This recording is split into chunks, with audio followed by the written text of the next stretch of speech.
Dan pemirsa, sementara itu organisasi sipil masyarakat dan para aktivis pro-demokrasi mendesak partai-partai politik yang ada di DPR untuk serius menggulirkan hak angket dugaan kecurangan pemilu 2024. Partai yang didesak segera menggulirkan angket adalah PDI Perjuangan, Nasdem, PKB, PKS, dan P3.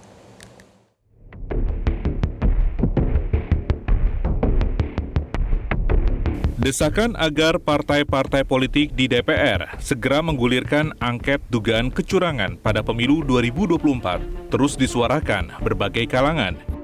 Mantan penyidik KPK Novel Baswedan, lalu mantan Ketua KPK Abraham Samad, ahli hukum seperti Bivitri Susanti, dan seniman seperti Panji Pragiwaksono menjadi bagian dari 50 tokoh yang bersuara agar partai politik segera menggulirkan angket.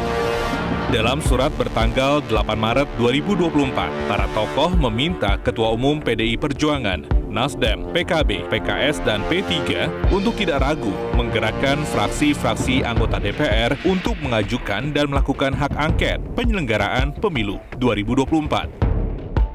Sekjen PDI Perjuangan Hasto Kristianto mengatakan partainya sudah menyiapkan naskah akademik yang sedang ditinjau ahli hukum. Hasto mengatakan PDIP tidak ingin kalah oleh pemerintahan otoriter jilid kedua. Akademiknya sedang disempurnakan, tapi revisi 0 sudah dikeluarkan.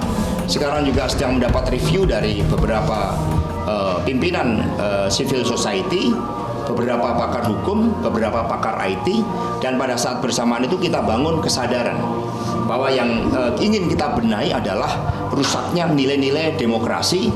Jangan sampai seperti pemilu 71, ketika kekuatan untuk mengoreksi itu kalah, kemudian ini akan menjadi basis bagi pemerintahan otoriter jilid kedua. Sementara itu, Ketua Umum Partai Kebangkitan Bangsa, Muhaimin Iskandar mengatakan tidak perlu menunggu partai lain karena PKB pasti akan mendorong angket.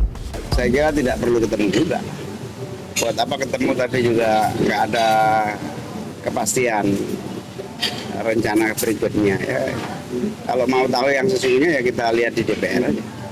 Tapi yang jelas tanggung jawab sejarah kita mengharuskan kita harus memulai untuk evaluasi semua sistem ini dengan angket DPR. Artinya PKB mendorong angket ya? Ya pastilah. Pasti. Tapi akan tanda tangan semua yang di Senayan. Iya, syarat itu harus terpenuhi. Desakan angket sudah disampaikan sejumlah anggota DPR dalam pembukaan masa sidang DPR 5 Maret lalu. Tapi pimpinan sidang saat itu, Ahmad Sufmi Dasko, mengatakan aspirasi angket tidak ditolak, tapi harus sesuai prosedur. Sudah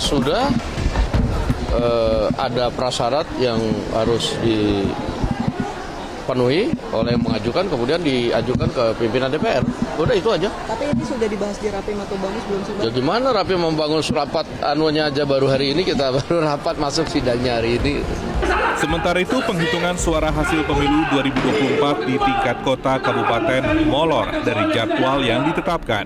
Dalam surat yang diedarkan KPU disebut ada beberapa kota kabupaten yang belum menyelesaikan rekapitulasi karena kendala dan faktor situasi di luar kendali. Tim Liputan Metro TV. Jelajahi cara baru mendapatkan informasi. Download Metro TV Extend sekarang.